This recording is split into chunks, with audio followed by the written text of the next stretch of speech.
Saya ingin menanyakan sedikit sepak terjang dari seorang Abang Darapati Raja dalam dunia sastra. Oke, sebelum itu Abang tolong menyapa saudara-saudara kita yang ada di sini, habis itu baru bisa menjelaskan. Begitu. Assalamualaikum warahmatullahi wabarakatuh. Assalamualaikum warahmatullahi wabarakatuh. Ada yang menjawab, ada yang berpura-pura menjawab, ada yang hanya diam saja dalam hati karena lidahnya keluh untuk mengeluarkan kata-kata. Tapi aku tahu jauh dalam kalbumu engkau semua membuka pintu untuk cinta, kemesraan, dan kasih sayang intelektual seperti pada malam hari ini. Kabe amak, kabe inak yang gotongan belolo gohunga baat, kabe amak lawo alap, lawo mehen, lawo dekat, tokoh agama, bapak imam, pehem padu untuk nek nelo lawo tanah boleh. Singkatnya, para hadirin yang sangat gue hormati malam hari.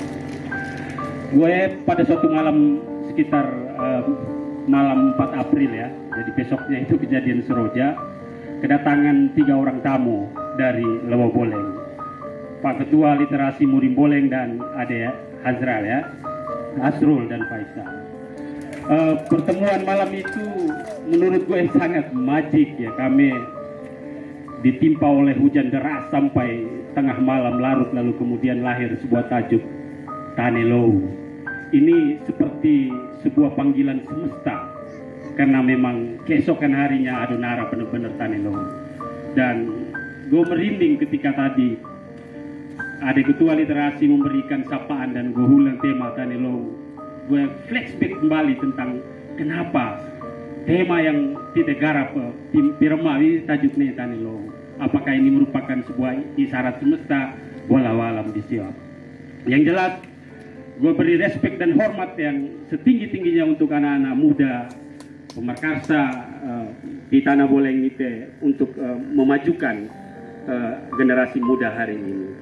Gue ingin menyingkap sedikit tadi sentilan Bapak Desa atau yang mewakili tentang kewatak di Tanah Boleng. Kewatak bukan hanya sekedar sebagai arsitektur untuk rakyat tite belumut badan supaya geletan pelatih nawan tite hala.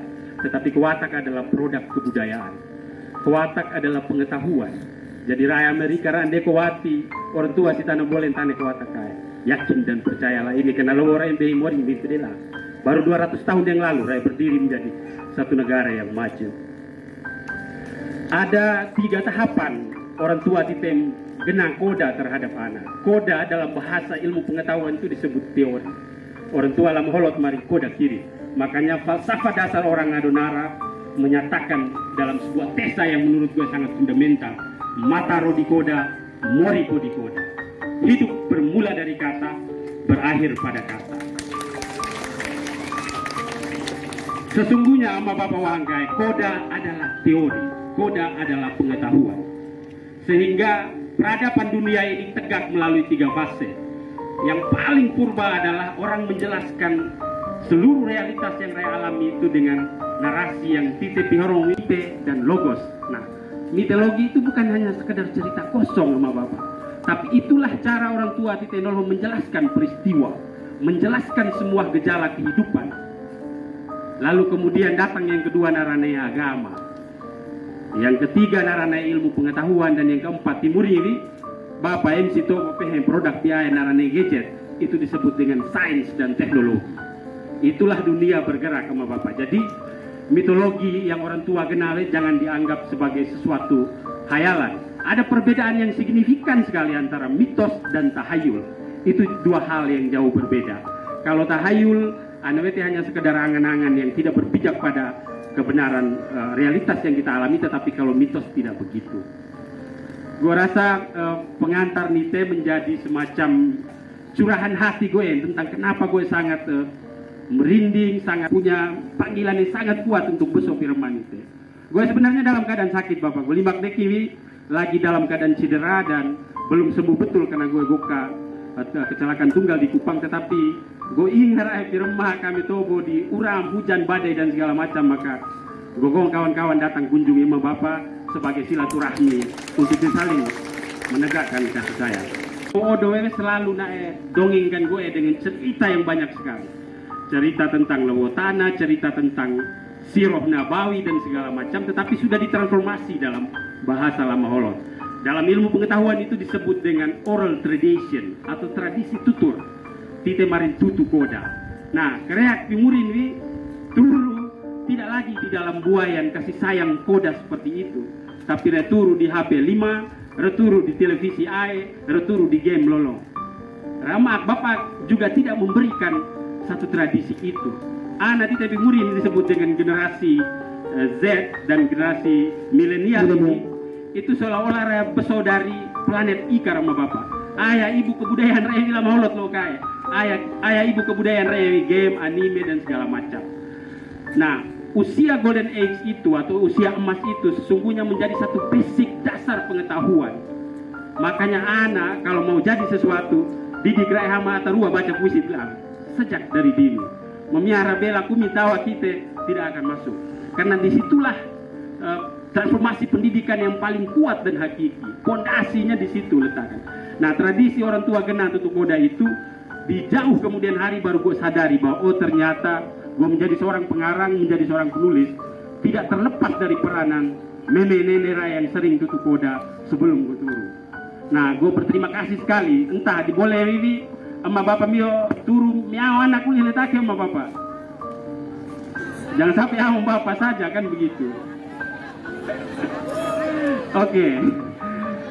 Jadi penting anak kelok neira game sampai rodhoka. Jangan. Jadi raturu juga rekan koda torua baru turu karena memorinya itu masih sangat masih apa ya? Di dalam ilmu psikologi pendidikan itu disebut dengan istilah tabula rasa. Jadi anak-anak seperti kertas putih kosong yang mau jadi A, B, Z, C. Ini tergantung bagaimana orang tua dan lingkungan memberikan nutrisi terhadap pengalaman bawah sadar dan kesadaran raya itu. Dalam bahasa hadis Nabi mari-mari setiap bayi yang lahirnya dalam keadaan fitrah, mau Yahudi, Nasrani, Majusi atau Muslim, sangat bergantung pada orang tua dan lingkungan sekitarnya itu.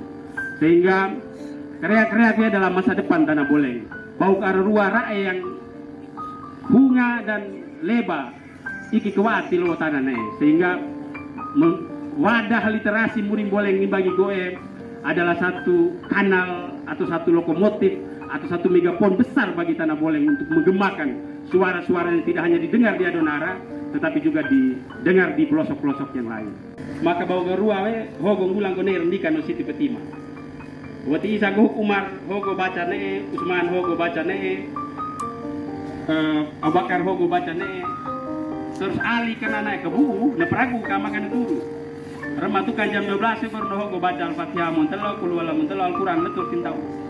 Rai hunta sampai kan nek sampai bulan terus bau kumjada hari dipakai ke remaja jus putelo kenetan.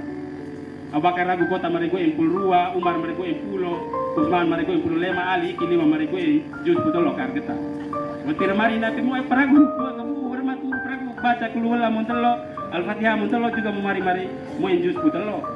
Piali mereka ini jus putelo le. Kumjada mereka Ali ni takka.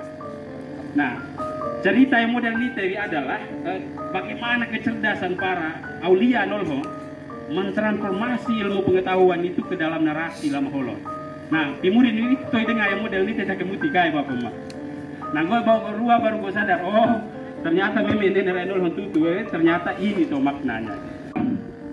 Selesai SMA kalau Mio berjalan di Lewo, pasca itu hijrah lah.